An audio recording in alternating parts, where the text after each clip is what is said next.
When you think of electricity, you think of Edison. When you think of radio, you think of Marconi. But there is one electrical genius who is nearly forgotten. A man who dreamed of giving the world an unlimited supply of energy. His name was Nikola Tesla, and he was the master of lightning. This program was made possible by contributions to your PBS station from viewers like you. Thank you.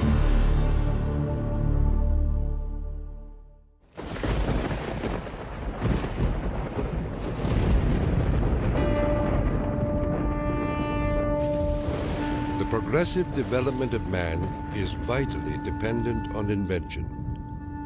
Its ultimate purpose is the complete mastery of mind over the material world, the harnessing of the forces of nature to human needs. Nikola Tesla, 1919. This is the story of a modern Prometheus who changed the world with electricity. It was Nikola Tesla who captured the power of Niagara Falls with his alternating current system and made it possible to transmit electricity to all of America and the world. It was Tesla who patented the technology for wireless communications that is used in all radio and television broadcasting. His incredible legacy can be seen in everything from remote control to neon and fluorescent lighting, X-rays, guided missiles, and even the Strategic Defense Initiative. Yet somehow history has overlooked this remarkable man. Tesla was indeed a genius of the first magnitude. He was a technological visionary. He could envision great things and make them work. He was a foreigner, an immigrant who arrived in America with only his dreams.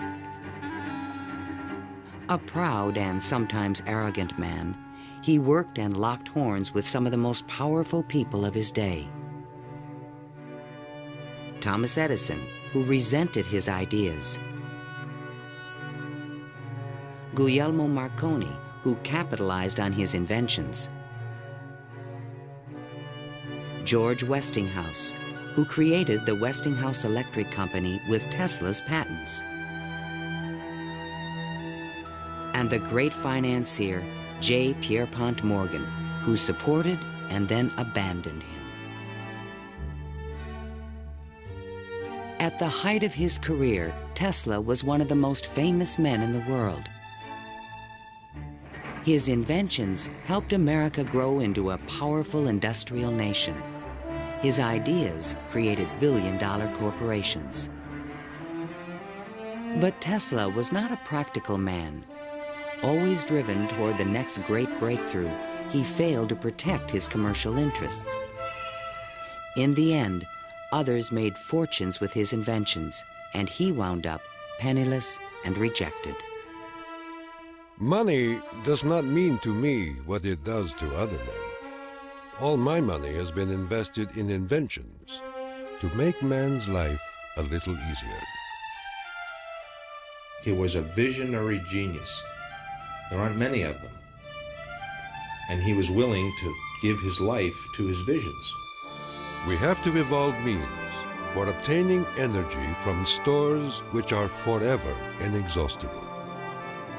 What I intend to show you now, step by step, is how I finally reached my dream.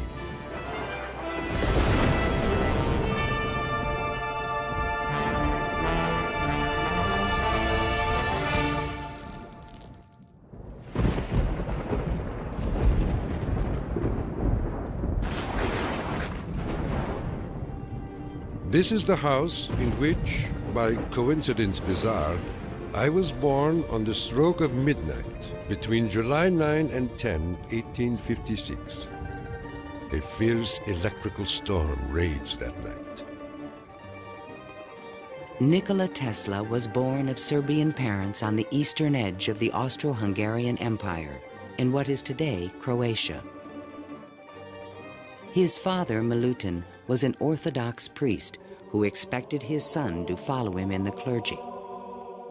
There were only two choices for children in those days, one being to go in the army and the other being to become a priest. Tesla was not attracted by either of them, which was very distressing to his father. My father was a very erudite man. The training he gave me comprised of guessing one another's thoughts and repeating long passages of verse. My mother descended from one of the oldest Serbian families in the country. She invented and constructed all kinds of tools and devices and wove the finest designs from thread. Her fingers were nimble enough to tie 3 knots in an eyelash. Early on, Tesla began to demonstrate an extraordinary imagination. In my boyhood, I suffered from a peculiar affliction due to the appearance of images, often accompanied by strong flashes of light. I was quite unable to distinguish whether what I saw was tangible or not. To give an example, I was fascinated by a description of Niagara, and I pictured in my imagination a big wheel run by the falls. I told my uncle that one day I would go to America and carry out this scheme. Then, at the age of 17, while preparing for the seminary, Tesla contracted cholera, and the brush with death changed his life forever. In one of the spells, which was thought to be my last, my father rushed into the room. "Perhaps," I said, "I may get well if you will let me study engineering." "You will go to the best technical institution in the world," he solemnly said. I came to life like another Lazarus, to the utter amazement of everyone. In 1877, at the age of 21, I traveled to Graz, Austria to begin my college education. Here, I quickly became obsessed with the science of electricity. I wanted to know more of this wonderful force. Every spark produced 1,000 echoes in my brain. In 1831, in England, Michael Faraday had discovered the principle of electromagnetic induction, which made it possible to generate electricity. Faraday discovered that if you have an electric circuit in a changing magnetic field, it would induce an electric current to run in the wire. So this was the invention of the method of creating oscillating or AC electric currents. And it was that invention that Tesla later harnessed into the electrical system that drives our civilization. Early electric motors operated on direct current electricity, but required a system of sparking connections to induce a rotary effect in the machine. I remarked to my professor that the design of generators and motors could be greatly improved by using currents that alternated. He embarrassed me greatly in front of my classmates, saying, "Mr. Tesla will never accomplish this. It is a perpetual motion scheme." Meanwhile, in America, Thomas Alva Edison had begun to experiment with vacuum tubes, producing the first commercial incandescent light bulb in 1878. Edison and Tesla would soon cross paths in a gargantuan technological struggle between direct and alternating current electricity. In 1880, Tesla moved to Budapest, where he found employment with the Central Telegraph Office. Here, his idea for an AC motor began to haunt him. In my room, I could hear the ticking of a watch with 3 rooms between me and the timepiece. A carriage passing at a distance of a few miles fairly shook my whole body. The whistle of a distant locomotive vibrated so strongly in my ears that the pain was unbearable. To recover from these attacks, I took long walks in the city park. One afternoon, which is ever present in my recollection, the sun was just setting and reminded me of Goethe's glorious passage. The glow retreats. Done is the day of toil. Upon its track to follow soaring. As I uttered these inspiring words, the idea came to me like a lightning flash. I fell to my knees and drew a diagram in the ground. Tesla perceived a whirling field of energy. He suddenly knew he could recreate this rotating field by powering the coils of a motor in different steps or phases, like the pistons of an engine. The resulting forces of magnetic attraction and repulsion would literally twist the rotor in a circle, the electrical equivalent of the wheel. And all this was accomplished with alternating currents. It would soon turn the wheels of industry around the world. The strength of Tesla's mind was almost certainly in this sense of visualization, be able to see things move in front of him. You see, it was not a perpetual motion scheme.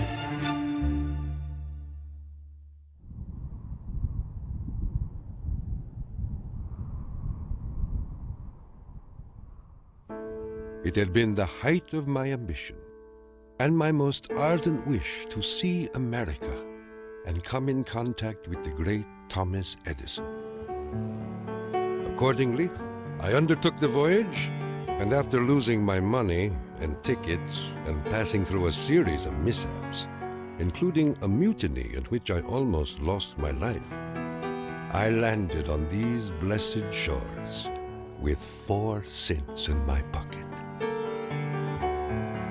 Tesla arrived in New York on June 6, 1884. A 28-year-old immigrant, he was filled with dreams of success in this strange new land. In his pocket, he carried a letter of recommendation from Charles Batchelor, one of Edison's associates in Europe.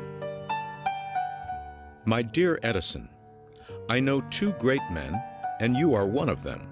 The other is this young man. Tesla came to America because he had tried to get his alternating current motor produced in Germany, and I believe in France as well, without any success. And he realized that there was probably only one person in the world who could help him with it, and that was Thomas Edison. New York had had electricity since the late 1870s. Edison installed his first DC power station on Pearl Street, near the financial district, in 1882. He did this with help from the great Wall Street financier, J. Pierpont Morgan. But the system was far from perfect. Electricity was a very new thing. Most people didn't understand what it was all about. They were very afraid of it. There were fires breaking out. The horses on the streets would get shocks through their shoes and run away. So it was a very exciting time for Edison. I was thrilled to the marrow meeting Edison. This great man had revolutionized the world with his incandescent lamp.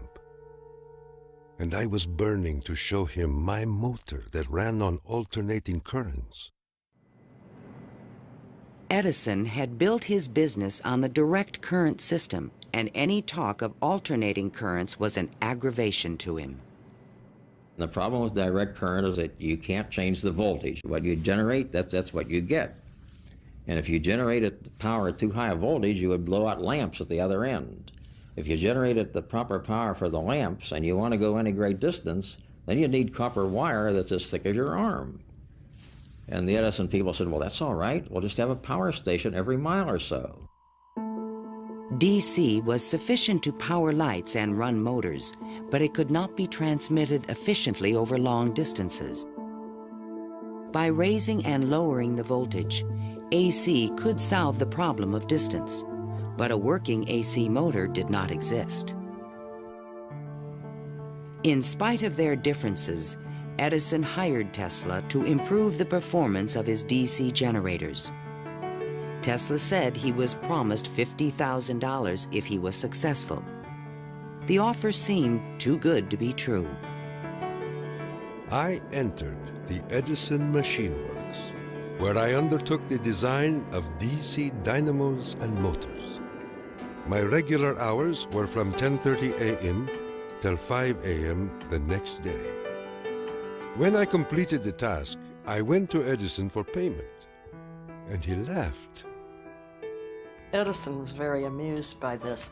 Said, "You just don't understand our American sense of humor, Mr. Tesla." So Tesla had had enough by that time, and he picked up his hat and walked out.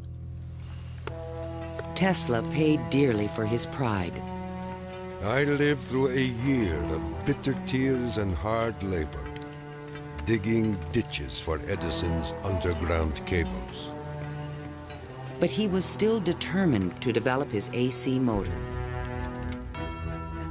With help from a group of investors, he opened a laboratory on Liberty Street, only a few blocks from Edison's offices.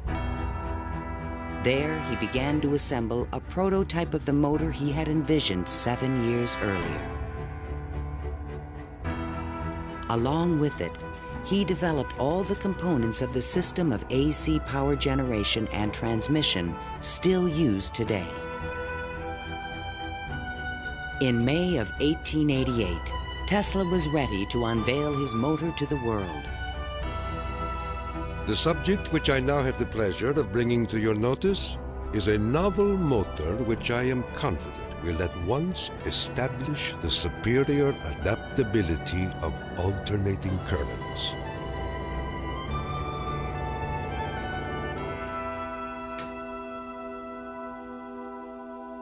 Over the next 5 years, 22 U.S. patents were awarded to Nikola Tesla for AC motors, generators, transformers, and transmission lines, the most valuable patents since the invention of the telephone.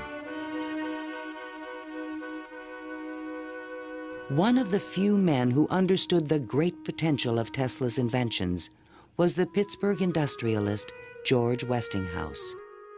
He visited Tesla's laboratory, and on the spot, he offered to purchase all the patents dealing with the alternating current system for $1 million. Westinghouse also proposed a royalty of $2.50 for each horsepower generated by a Tesla invention.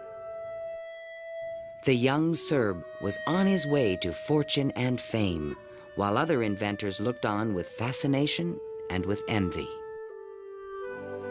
In all my troubles, I did not neglect to become a real American citizen, making me a proud and happy man.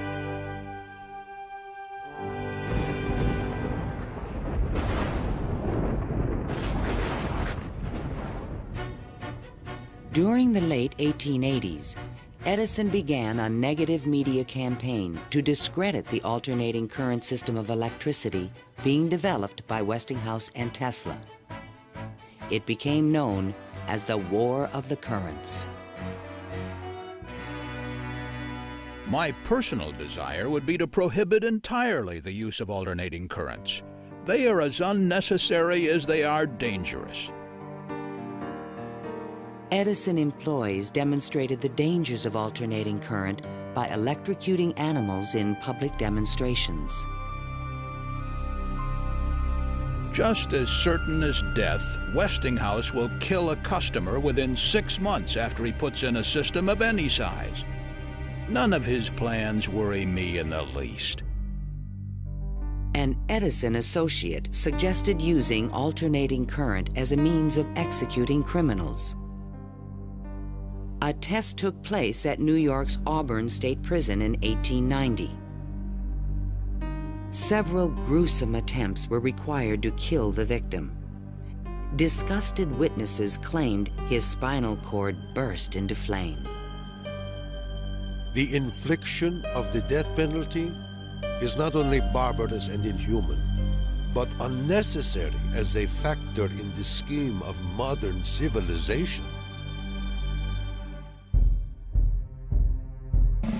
The War of the Currents came to a dramatic head in 1893. The Columbian Exposition in Chicago was to be the first World's Fair lighted by electricity. The Edison Company, the Thomson-Houston Company, they all got together and formed General Electric Company, 1892. And one of the first things they did, of course, was put in a bid for the job at the fair. Their bid was roughly $1 million. The Westinghouse bid was about $500,000, and naturally, Westinghouse got the job. In retaliation, GE refused to sell Westinghouse any of their Edison light bulbs. And they got some judge to say that Westinghouse couldn't use any one-piece lamps of any description at the fair. Westinghouse frantically devised a two-piece stopper lamp by fair time and saved the day. Now Tesla had a chance to make history in Chicago. His large AC generators would supply all of the fair's electricity and prove that his system would work on a large scale. On May 1st, 1893, 100,000 eager spectators filed into the fairgrounds, awed by the gleaming neoclassical architecture. Night fell. President Grover Cleveland pressed a button, and the fairgrounds exploded with brilliant tube lighting and multicolored searchlights. The most incredible display of lighting the world had ever seen.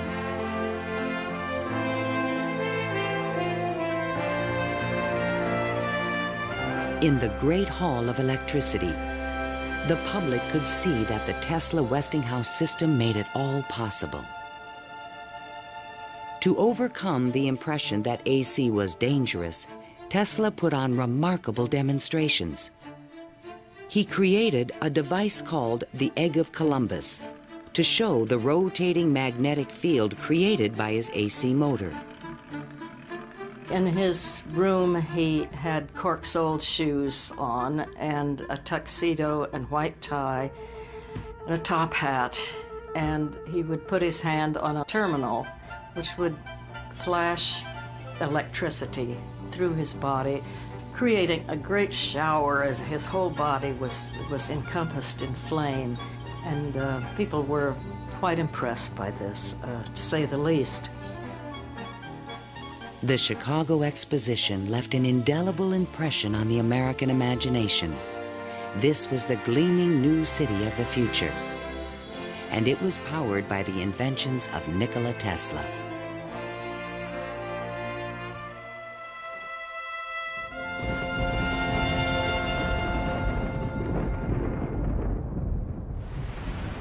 Since childhood, Tesla had dreamed of harnessing the power of the great natural wonder called Niagara Falls. The famous British physicist, Lord Kelvin, was now head of an international commission to find a way to use the fall's power. He had sent a cable to all the other members of his commission, and it said, "Trust you avoid the gigantic mistake of alternating current."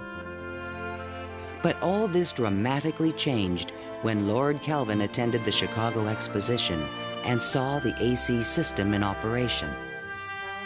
A contract was immediately awarded to Westinghouse Electric to power the mighty cataract with AC. The technical challenge was daunting. The Niagara plan called for 3 5,000 horsepower alternators, the largest generators ever made. Tesla and Westinghouse engineers had heated disagreements about the operating frequency.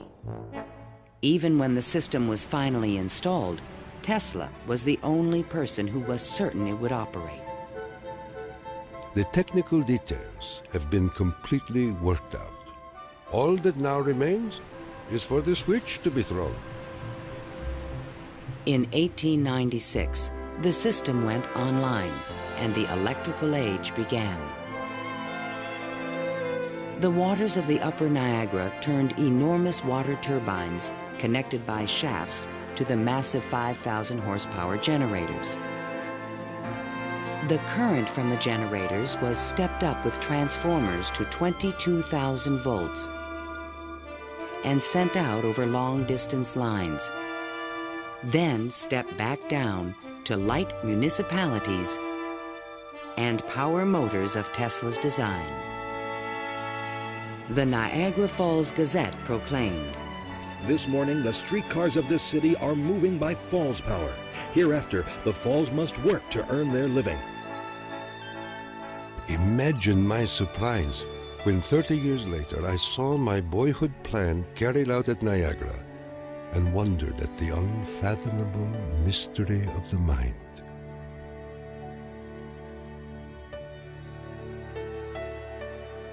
Within a few years, the number of generators at Niagara was increased to 10.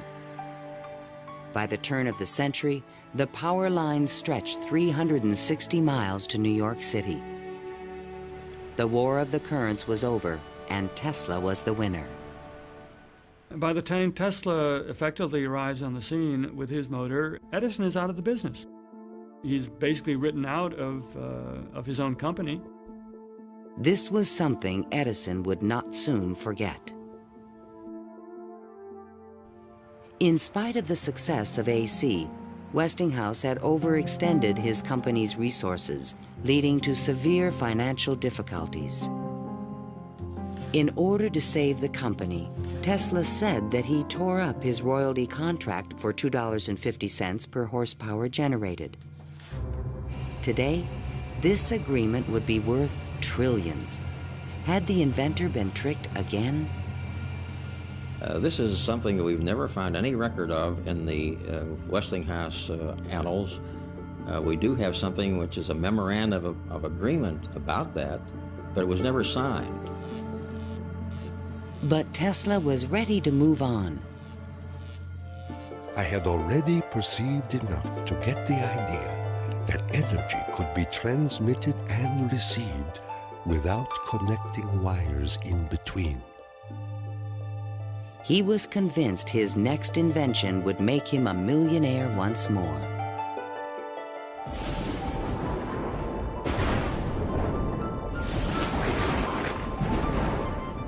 My services with Westinghouse being no longer essential, I resumed experimental work in a laboratory on Grand Street, where I began immediately the design of high-frequency machines. Following the success of Niagara, Tesla was at the height of social acclaim. Everyone wanted to know more of this mysterious foreigner who was transforming the world with his electrical inventions. So far as personal appearance goes, no one can look upon him without feeling his force. His cheekbones are high and prominent, the mark of the Slav. His eyes are blue, deeply set, and they burn like balls of fire. Franklin Chester, the Citizen. Why was he so well known and so popular? It's because the technological advances that he made were so directly related to the relief of the drudgery that people had to endure in their work lives. They could see what he did helped them personally. Every evening, Tesla showed up at Delmonico's, the most expensive restaurant in town, to be shown to his special table. He is fanatical about his dress, usually sporting a fine waistcoat, white leather gloves, and a derby hat on his head. He is meticulous about his health and drinks a glass of whiskey a day, saying it will increase his life expectancy to 150 years of age. Tesla hobnobbed with the leading politicians, millionaires, and celebrities of the era. This was the best way for independent inventors to find support for their projects. His friends were the New York elite, John Jacob Astor, William K. Vanderbilt, and the writer Mark Twain. I have just seen the drawings and description of an electrical machine lately patented by Mr. Tesla, which will revolutionize the whole electric business of the world. One of Tesla's closest friends was Robert Underwood Johnson, editor of the prestigious Century magazine. Johnson's wife was deeply in love with Tesla. My dear Nicky, do leave aside the millionaires and Fifth Avenue for some simple pleasures. From one distinguished only by a great weakness, Katherine Johnson. In fact, the world-famous inventor was also New York's most intriguing bachelor. The fact that he never married, I think, had almost nothing to do with his interest in women. It appeared that he was always very interested and was attractive to women. Many women sought his attention. The beautiful and wealthy socialite, Flora Dodge, and even the famous French actress, Sarah Bernhardt. But in spite of his charisma, Tesla was only interested in his inventions. He had so many phobias that he couldn't have had close relationships with women. He didn't like most of the jewelry that they wore or the perfume, and he couldn't bear to touch hair. And and in fact, he didn't like to shake hands. And so these are all things that do tend to discourage intimate relationships. The inventor even claimed that he destroyed his sexuality at the age of 40. A certain French actress kept coming to me and made it impossible for me to concentrate. It's a pity, too, for sometimes I feel so lonely.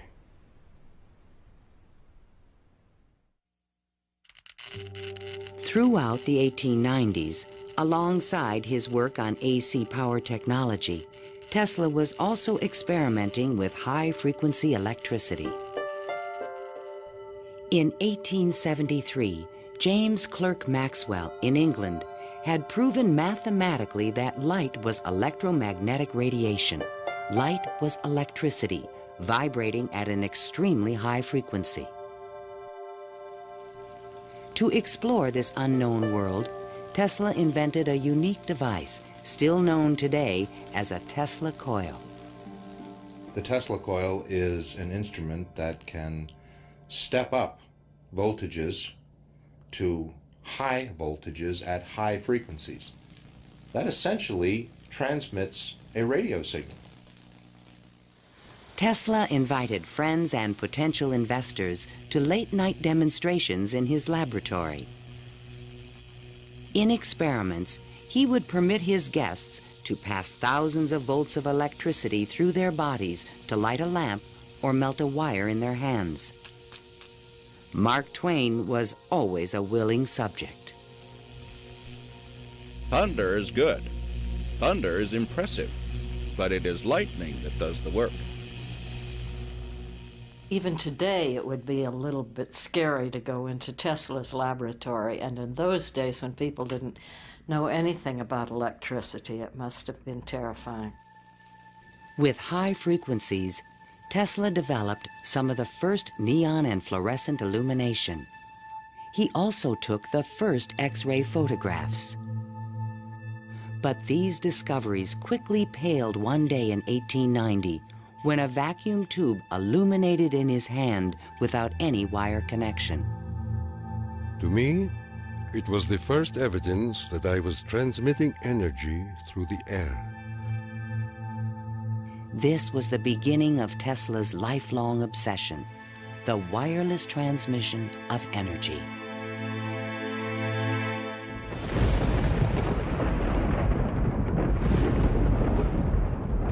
In 1892, Tesla was invited to Europe to present the results of his high-frequency experiments. In London and Paris, he amazed scientists and engineers with lighting and electrical effects that looked more like magic than science. He also announced a remarkable new possibility. I would say a few words on a thought which fills my mind and concerns the welfare of all. I mean the transmission of intelligence and even power without the use of wires. I am becoming more convinced daily of the practicality of this scheme. The race for radio was about to begin. In 1888, the German physicist Heinrich Hertz had demonstrated that currents of high frequency emit electromagnetic waves, or radio waves, into space. But creating a practical means of wireless communication would require a quantum leap in imagination. Hertz created the first radio transmitter and the first receiver. He had showed that you could create an electrical signal in one place and detect it in another place with nothing in between. While in England, Tesla befriended Sir William Crookes, the discoverer of radiant matter. Crookes was a mystic and believed that human beings could communicate telepathically when they were attuned to high-frequency brainwaves. Tesla was skeptical, but one night in his bed he had a powerful and disturbing vision. I saw a cloud carrying angelic figures, one of whom gradually assumed the features of my mother. In that instant, a certitude, which no words can express, came upon me that my mother had died. And that was true. Tesla was convinced that he and his mother were tuned to the same frequency. His otherworldly experience would soon lead him to another revolutionary invention. On his return to New York in 1893, Tesla banished himself from social life and disappeared into his new laboratory on South Fifth Avenue. Following his uncanny intuition, he soon discovered that Tesla coils would transmit and receive powerful radio signals when they were tuned to resonate at the same frequency. Tuning is the key to all radio and television transmission. In my laboratory, I could take in my hands a coil tuned to my body and collect 3/4 horsepower anywhere in the room without any tangible connection. Sometimes I would produce flames shooting out from my head and run a motor in my hands, or light 6 or 8 lamps. By early 1895, Tesla was ready to transmit a signal 50 miles to West Point, New York. He could now produce 1 million volts with his new conical coil. But that year, on the Ides of March, disaster struck. Fire broke out in the building which housed Tesla's laboratory. Everything was lost. Utterly disheartened and broken in spirit, Nikola Tesla, one of the world's greatest electricians, returned to his room in the Gerlach yesterday morning and took to his bed. He has not arisen since. I was devastated. What could I say? The work of a lifetime lost in a fire that lasted only an hour or so. The timing could not have been worse. In England, a young Italian experimenter named Guglielmo Marconi had been hard at work and created a device for wireless telegraphy. Concerned that Marconi would exploit his ideas, Tesla opened a new laboratory and rushed to complete his own system for wireless communication. This patent, filed by Tesla in September 1897, is the fundamental technology for radio. But it would be 50 years before Tesla got credit for his invention. Various people in various different countries had the idea of exploiting this as a means of communication. But I think Tesla was the one with the real vision, in which you would broadcast signals on a definite carrier frequency, and then you would have a series of antennas that were sensitive to one frequency only, tuned to a certain frequency, and would detect just one of these signals and make it an intelligible transmission. Once again, his vision describes the world that we live in.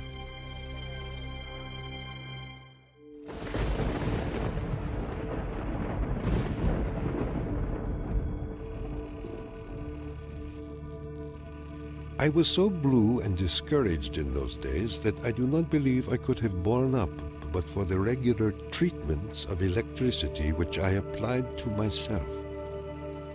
It puts into a tired body what it needs most, life force. Following the destruction of his laboratory, Tesla developed a deeper interest in Eastern thought and spiritualism.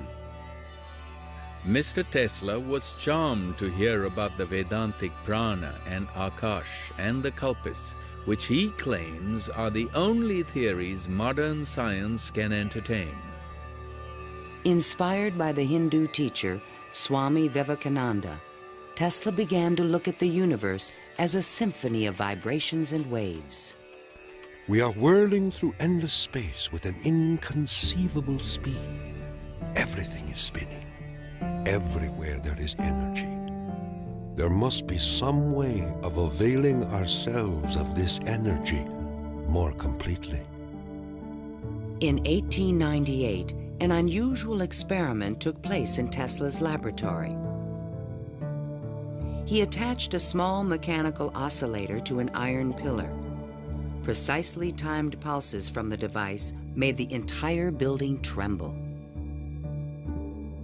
Windows started crashing around the area, and he, being at the epicenter, didn't notice anything happening until some police came bursting into his laboratory. It was just at the moment where he'd picked up a sledgehammer and broken the oscillator. He just said to the policemen that how too bad that they had just missed an interesting experiment. Tesla was, I would say, obsessed with frequency, the notion of resonance.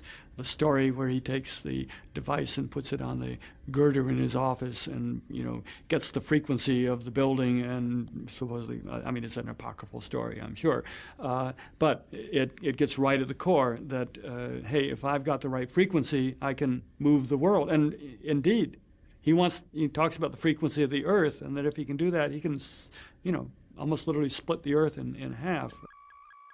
Meanwhile, Marconi was doing more practical things and succeeded in transmitting a signal 5 miles on the Salisbury Plain in England. Not to be outdone, Tesla decided to introduce an entirely new invention. In a specially constructed pool, potential backers were amazed to see the inventor controlling the motions of a small mechanical boat with no wires attached to it. This was the world's first radio-controlled device. The machine even seemed to think. Someone threw out the question, what is the cube root of 64? And 4 flashes came back. The audience was so surprised, Tesla had to remove the lid to prove no one was inside. Tesla developed his radio-controlled boat in 1898 and patented it and thought it was an armament for war. He rationalized this as a means of ending war. The military who looked at it thought it was too complicated and vulnerable. Soon after the demonstration, Mark Twain wrote from Austria. Dear Mr. Tesla, have you the Austrian and English patents on that destructive terror which you have been inventing, and thus make war henceforth impossible? If so, won't you set a price on them and commission me to sell them? Sincerely yours, Mark Twain. But I have no desire to be remembered as the inventor of a purely destructive device. I prefer to be remembered as the inventor who abolished war. That will be my highest pride.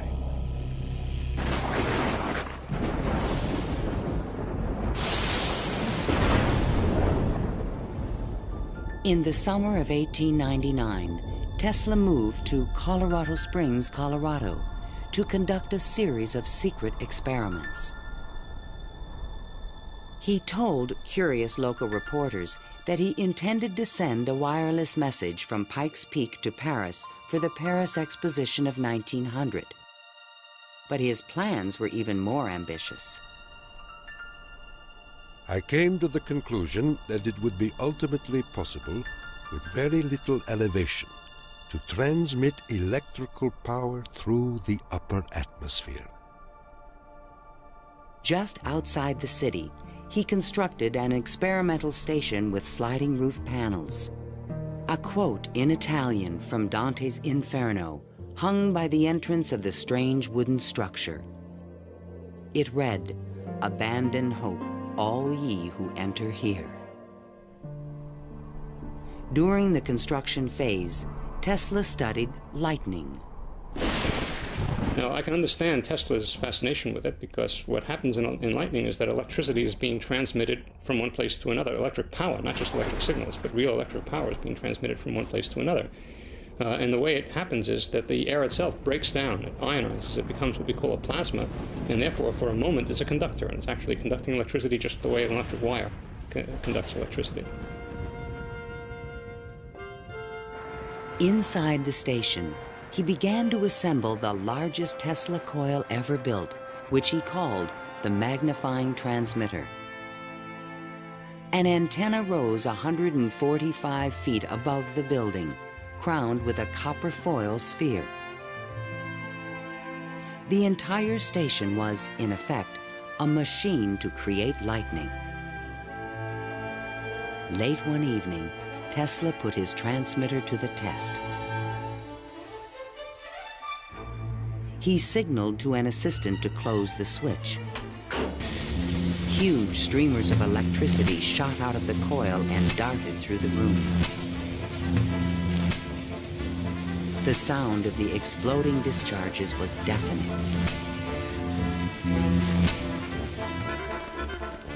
Outside, above the building, bursts of artificial lightning, more than 100 feet long, began to shoot out of the ball atop the antenna.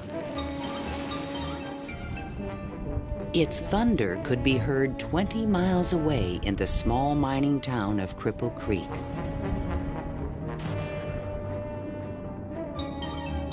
Suddenly, the lightning stopped, and the entire city of Colorado Springs was plunged into darkness.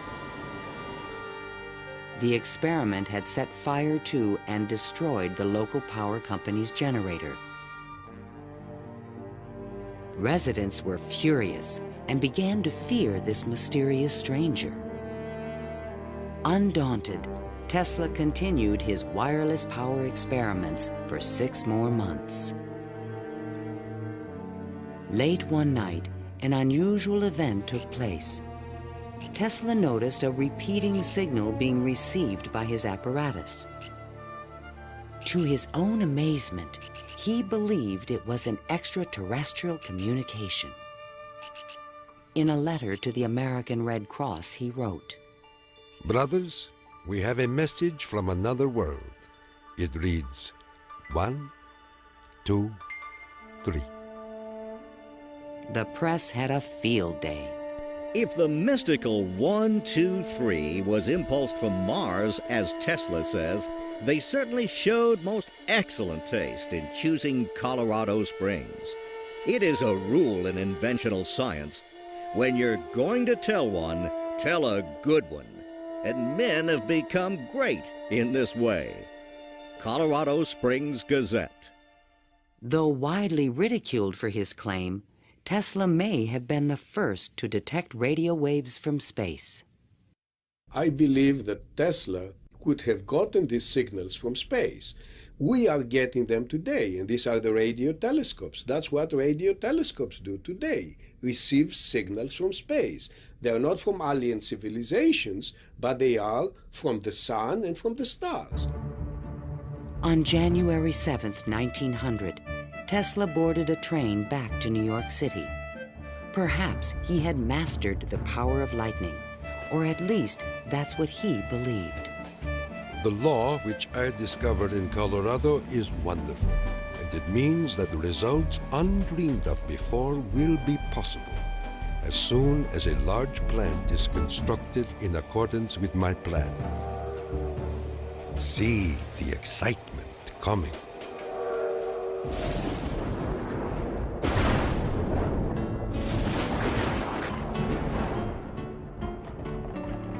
When Tesla arrived home, it was a brand new century. Electricity was fueling the tremendous growth of the city. And now, there was talk in the air about the new art of wireless communication. Marconi arrived in New York in 1900 to attract investors for his new company, Marconi America. He filed a U.S. patent for a system of wireless telegraphy, but it was rejected because it was similar to Tesla's invention. It became obvious, I think, to Marconi as well as to other experimenters of the time that the Tesla system was an efficient, powerful resonator that would produce electromagnetic waves that you could work with. Confident in the future, Tesla took up residence in the Waldorf Astoria Hotel and wrote a sensational article for Century magazine. First, let us ask, what is the spring that drives all? All this energy emanates from one single center, one single source, the sun. In this detailed futuristic vision, he described a means of tapping the sun's energy with an antenna. He suggested that it would be possible to control the weather with electrical energy. He predicted that wars would soon be eliminated by machines. And to unite all nations, he proposed a global system of wireless communications. When wireless is fully applied, the Earth will be converted into a huge brain, capable of response in every one of its parts. It tells us about a vision he had for both power and communications, that he wasn't going to think small. He was going to think globally on this. And that's all very nice if it works. The idea of a global communications network was very appealing to one of the world's most powerful men, J. Pierpont Morgan. He agreed to invest $150,000 into Tesla's worldwide radio broadcast center. But the inventor's real plan was to transmit without wires industrial levels of electrical power. Tesla chose to keep this a secret from his investor. In the summer of 1900, Tesla moved to Shoreham, Long Island, and began construction of a huge tower and plant called Wardenclyffe. This Tower of Dreams was made entirely of large wood beams and rose 187 feet above the ground. The plant next to the tower was designed by the architect Stanford White and was constructed under strict secrecy. He certainly could have sent signals across the Atlantic with no trouble with a station of that magnitude. But he was still pursuing wireless power transmission. The tower would light up at night, shooting sparks, making noises. Such experiments, they alarmed the whole area. Then, on December 8, 1901, Marconi took another step forward and transmitted his famous letter S across the Atlantic. Tesla dismissed the Italian's advances. Marconi is a good fellow. Let him continue. He is using 17 of my patents. The simple fact about Marconi is that he used Tesla's system to transmit signals and claimed that these were ideas that he had developed himself. Morgan began to doubt the wisdom of his investment. Marconi's system not only worked, it was also inexpensive. And technical problems were beginning to catch up with Tesla. He went back to Morgan again, asked for more money. Morgan says, Where's the radio transmissions across the Atlantic? How's that coming along? Well, it wasn't coming along. Tesla was forced to tell Morgan his real plan. What I contemplate and what I can certainly accomplish, Mr. Morgan, is not a simple transmission of messages, but rather the worldwide transmission of electrical power. A single plant of but 100 horsepower can operate hundreds of millions of instruments. But Morgan was a practical businessman and had already decided to back Marconi. I have received your letter, and in reply would say that I should not feel disposed at present to make any further advances. J. Pierpont Morgan. Word spread rapidly that the investor had pulled out of Wardenclyffe, and Tesla was financially ruined. Late one night in 1903, the residents of Shoreham were astonished to see bright light emanating from the tower and an effect in the air like the aurora borealis. But in fact, Tesla could not transmit wireless power. And his major defect was he was dreaming, but he was doing very few calculations on paper.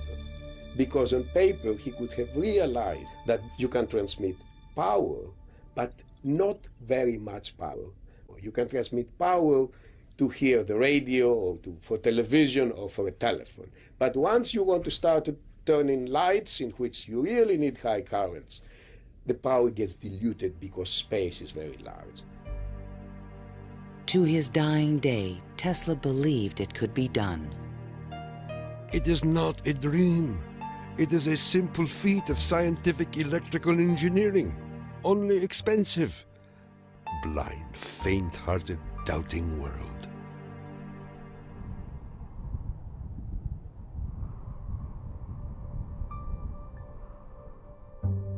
Wardenclyffe marked a turning point in Tesla's career. Like a modern Prometheus, he had reached too high and failed. In 1904, the U.S. Patent Office suddenly reversed its previous decisions and gave Marconi a patent for radio. 1 year later, Tesla's fundamental AC patents expired. Now the inventions that powered the world could be used by anyone free of charge. The public didn't realize that he had made this invention that had made billionaires out of corporations, and that he himself was broke. With no money to carry on his work, Tesla began to sink into an isolated world. He was totally disinterested in business. I think it not necessarily bored him, but he didn't make the relationship between the importance of business and the importance of his invention and discovery. Occasionally, he was seen in public parks feeding the pigeons. These are my sincere friends. Tesla's melancholy turned to anger in 1909 when Marconi was awarded a Nobel Prize. Mr. Marconi is a donkey.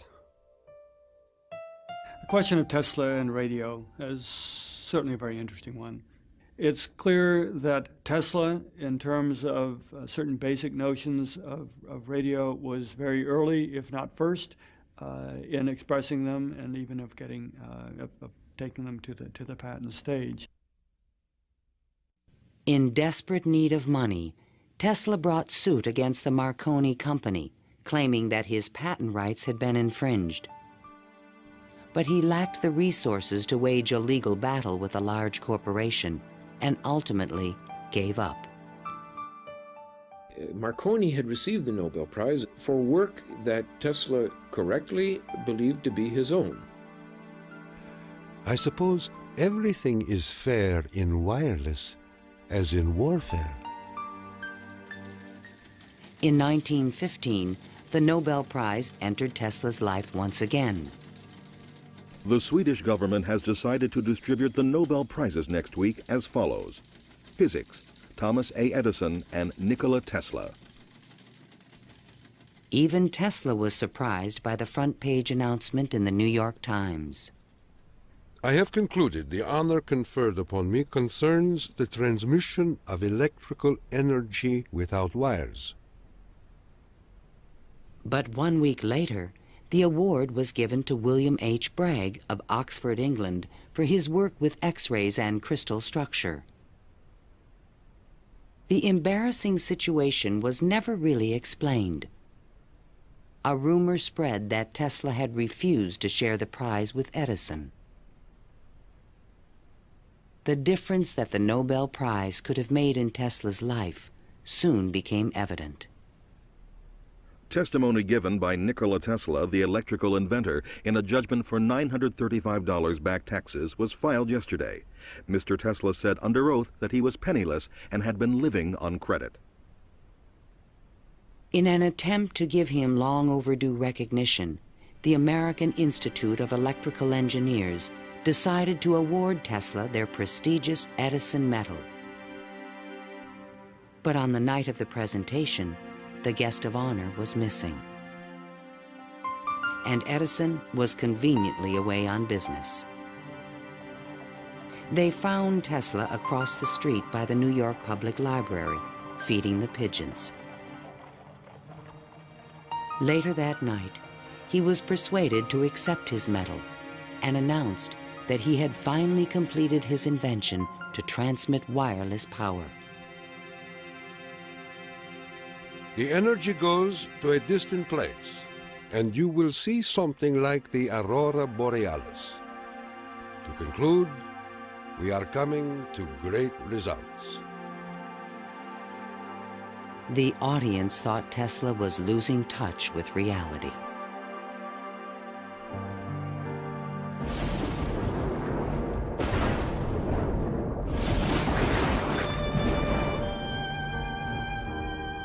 I refuse to accord to some small-minded and jealous individuals the satisfaction of having thwarted my efforts. These men are nothing more to me than microbes of a nasty disease. Well, by that time, you know, Tesla had ceased to have any financial means. He was virtually dependent on being helped by hotels and people that he knew. He began to bring injured birds back to his hotel room to nurse them.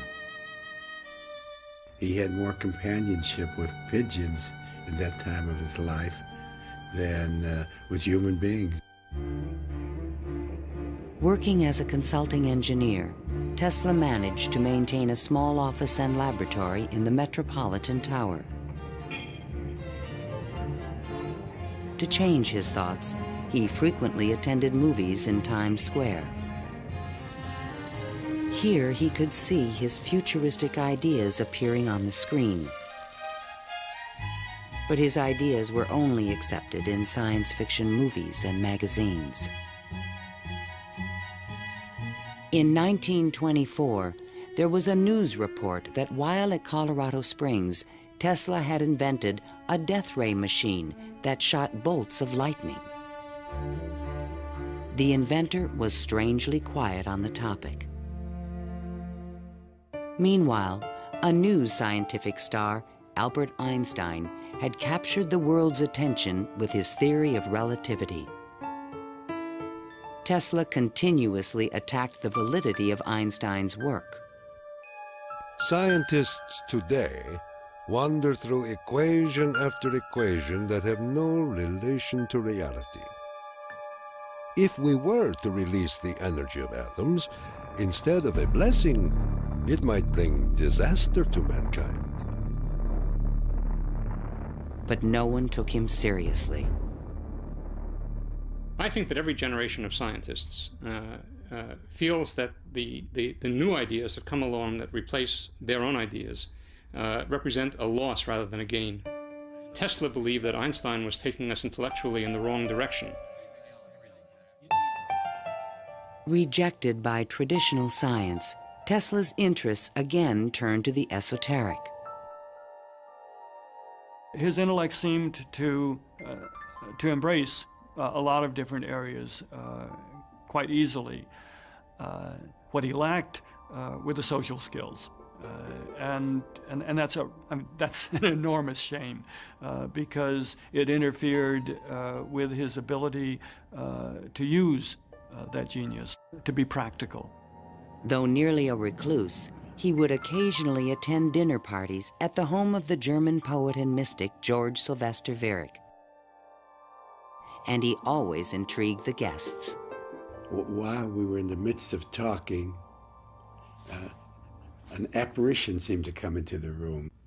He walked so softly, and he struck us as almost an unearthly creature. And he talked of all sorts of, seemed to me at that time, unreal things, more in the nature of the psychic rather than scientific. Tesla wrote a strange poem called Fragments of Olympian Gossip and dedicated it to Viereck. While listening on my cosmic phone, I caught words from Olympus blown. The latest tells of a cosmic gun. To be pelted is very poor fun. The meaning of the poem would soon be explained.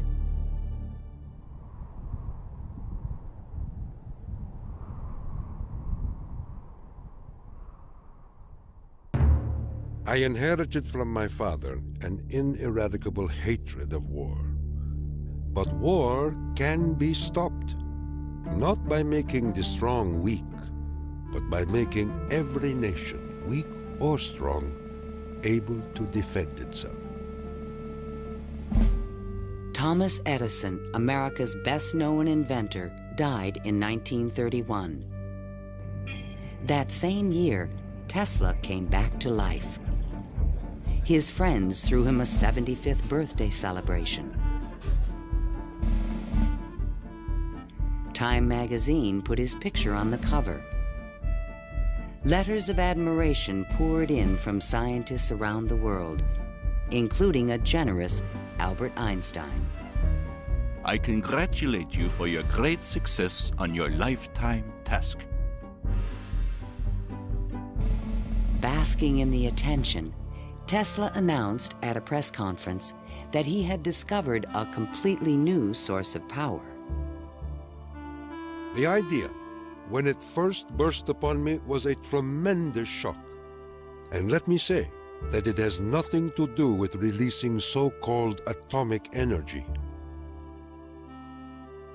I think that a lot of the proposals that he made in his later life were so esoteric as to be impractical in that time and even in the current time. When the Nazis rose to power in Germany, Tesla decided that the time was right to reveal his new source of power, a man-made form of lightning called teleforce that could shoot an airplane from the sky. Nikola Tesla, electrical wizard and radio pioneer, announced that he was working on a machine to create a powerful electrical death beam which could wipe out armies in a flash and destroy huge fleets of ships or planes. The concept of using lightning bolts as a weapon certainly is millennia old. It goes back at least to the ancient Greeks. Think of Zeus throwing lightning bolts. The main contribution that Tesla had was to come up with a true scientific, rational, at least concept of coming up with controlling these lightning bolts and projecting them over long distances. Tesla had experimented with this idea while at Colorado Springs. Now he intended to build it on a large scale. His plan was to charge small particles of tungsten or mercury, then accelerate them with lightning force through a special gun with one end open to the atmosphere. Tesla's death beam stirred the public's imagination when it was featured in a Superman cartoon, the Electro-Euthanasia Ray. but the idea was more than science fiction.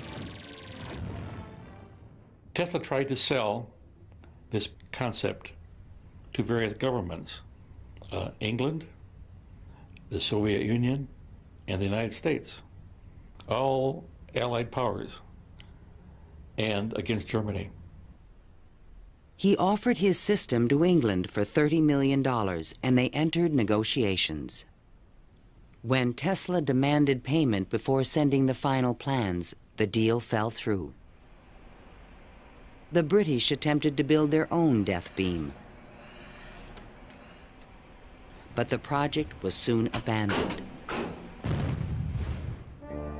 As the Nazis surrounded Yugoslavia, Tesla attempted to sell a beam weapon system to his former country. There should be needed 9 stations, 4 for Serbia, 3 for Croatia, and 2 for Slovenia, and it will protect our dearest homeland. At this point, even Tesla's countrymen thought he was just a crazy old man.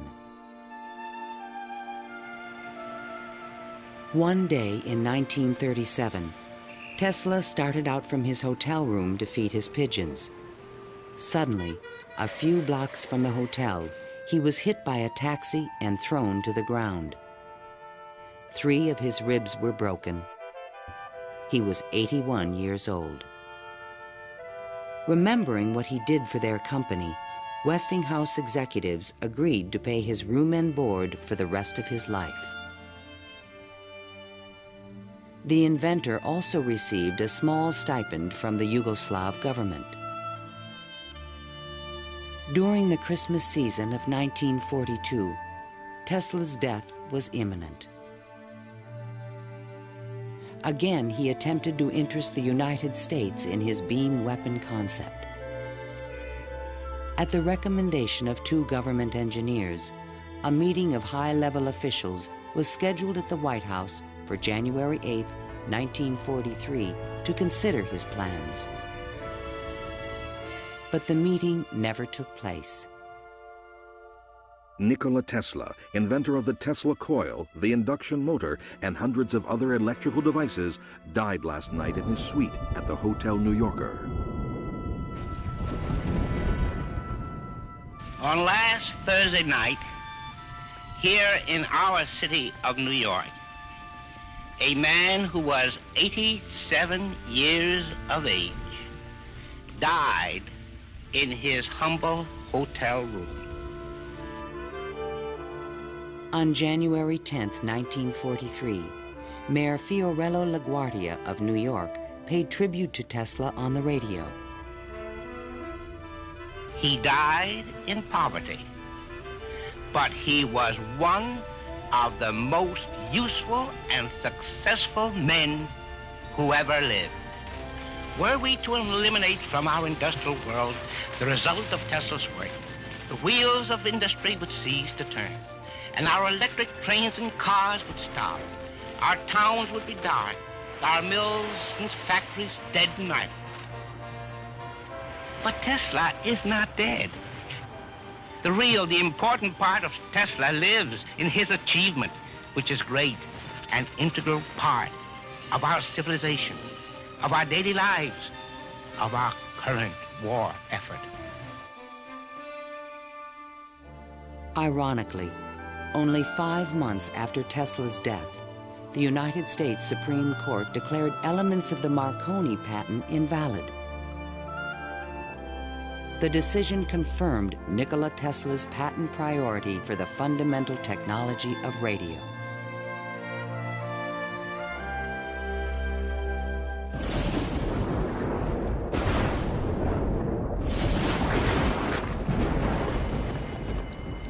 Unknown subjects, equipment, experiments, and research of Nikola Tesla, deceased, espionage. Following Tesla's death, fears rapidly increased that he might have invented a powerful new weapon. FBI Special Agent in Charge, P.E. Foxworth, was called in to investigate. He had been informed that Tesla's papers were not secure. Tesla is reported to have completed and perfected his experiments in the radio transmission of electrical power, commonly referred to as the death ray. A distant relative of Tesla, named Sava Kasanovich, is taking steps to get possession of these important documents and plans. Tesla's nephew, Kosanovich, was an up-and-coming Yugoslav diplomat with suspected connections with the communists. He insisted that his uncle's effects be returned to Yugoslavia. Kosanovich had asked the locksmith to come and open the safe, thinking there might be a testament, a will, in the safe. A will was never located. And there was a lot of talk then about secret weapons and negotiations with the USSR. There was all kind of talk, you know. Shortly before his death, Tesla showed a delivery boy a box in his room that he said contained a powerful weapon. A number of people called me and asked me, did I see in the hotel room a certain kind of a box, you know? They were looking for some secret contraption that Tesla had invented. I never saw anything like that. The U.S. Office of Alien Property immediately seized all of Tesla's possessions until their ownership could be established. There's every evidence that they did look through all his papers, because the papers were not in order and certain things were missing. All his technical papers on beam weapons were secretly microfilmed by U.S. military agents. On August 6, 1945, the first atomic bomb was exploded on Hiroshima, Japan. Soon after, the bomb would be in the Soviets' hands. During this period, copies of Tesla's papers on the beam weapon were shipped to Wright Field in Dayton, Ohio. There, a top-secret research program began called Project Nick to find a defense against nuclear missile attack. Copies of some of his papers were sent to Wright-Patterson in 1945, not to my facility, not even the predecessor of my facility, but to another part of the base for analysis. And then they vanished. Nobody seems to know what happened to them. In 1952, Sava Kasanovich obtained permission from U.S. authorities to return Tesla's estate, still stored in New York, to the inventor's homeland. I personally believe that the U.S. government may have overlooked some things of value in the Tesla papers before they were released to the Yugoslav government. A Tesla museum was opened in Belgrade by Yugoslavia's president, Marshal Tito. But during the Cold War, the museum was off limits to Western scientists and scholars. Then, in 1960, Soviet Premier Khrushchev announced that the USSR had developed a powerful new weapon. There was concern in the U.S. that the Russians may have access to Tesla's missing papers on beam weapons in Belgrade and elsewhere. It's possible that these papers on the particle beam weapon were obtained by the Soviet Union, but it wasn't the only copy. In other words, I think that the United States has always had Tesla's papers on particle beam weaponry. An American beam weapon program began at Lawrence Livermore Laboratories, but engineers could not produce an effective directed energy weapon. I've always been a sort of a fan of Nikola Tesla, an admirer, and definitely he had the concept of a charged particle beam weapon back in the 1930s. I haven't a clue, to be quite honest, how he meant to actually do it. In 1978, evidence suggested that the Soviets were attempting to build a huge beam weapon near Semipalatinsk in the Ukraine. Soon after, President Ronald Reagan announced the Strategic Defense Initiative in March 1983. I call upon the scientific community in our country, those who gave us nuclear weapons, to turn their great talents now to the cause of mankind and world peace, to give us the means of rendering these nuclear weapons impotent and obsolete. Tesla's concept for a beam weapon defense shield was finally taken seriously by the United States to combat the destructive threat of atomic weapons. In spite of circumstantial evidence, there is no direct proof that Tesla's ideas or plans were used in the Strategic Defense Initiative. And even today, after decades of investment and research, scientists still disagree on whether beam weapons are realistic. Basically, let me just make a short statement. That's all I'm really at liberty to say, is that a considerable amount of effort has taken place in the United States and in a number of other countries trying to get these things up to a real weaponizable status. Let me stop at that point. No U.S. government archive has any record of Tesla's technical papers, which were copied immediately after his death. And what has become of Tesla's great dream to transmit electrical power without wires? This is the Navy and Air Force High Frequency Active Auroral Research Program, or HAARP, in Gakona, Alaska. The large antenna array is designed to beam high-energy microwaves into the ionosphere. Tesla was a genius because way before anybody knew or even understood the physics of the Earth and what we call today the ionosphere, which is a layer of ionized particles about 80 kilometers above the Earth, he conceived it and he tried to use it to produce a variety of new concepts.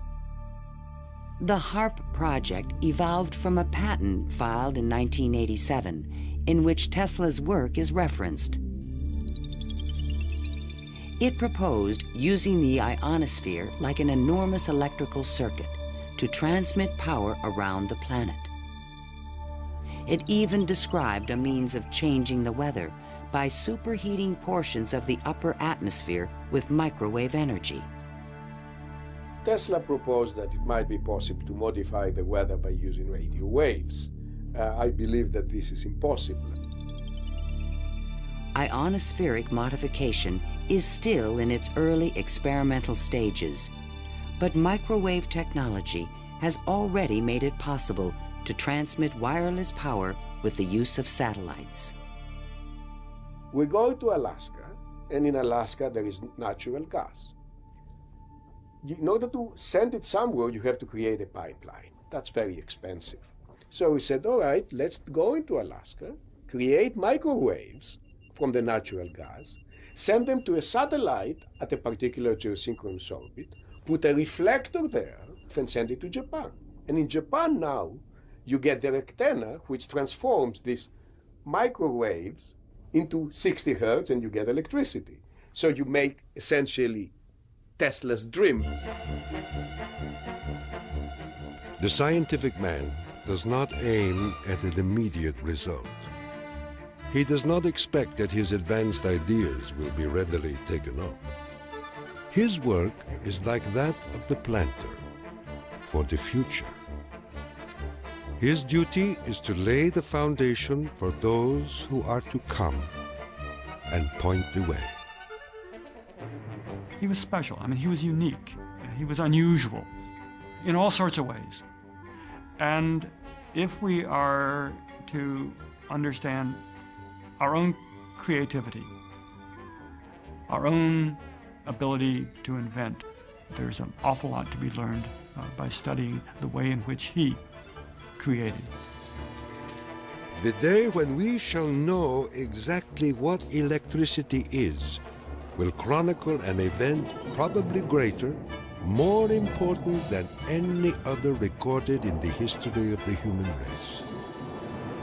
Then it will be a mere question of time when men will succeed in attaching their machinery to the very real work of nature. See the excitement coming.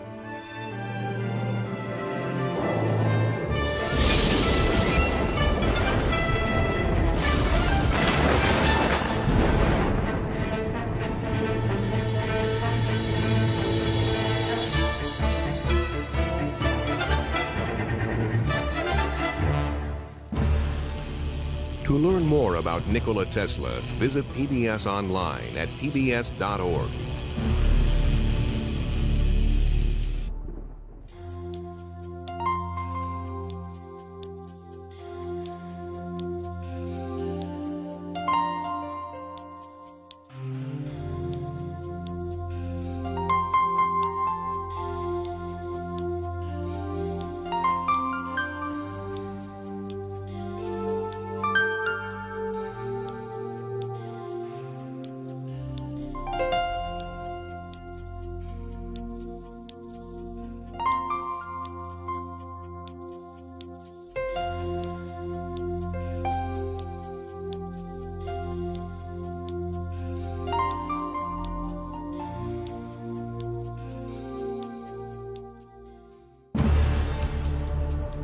This program was made possible by contributions to your PBS station from viewers like you. Thank you.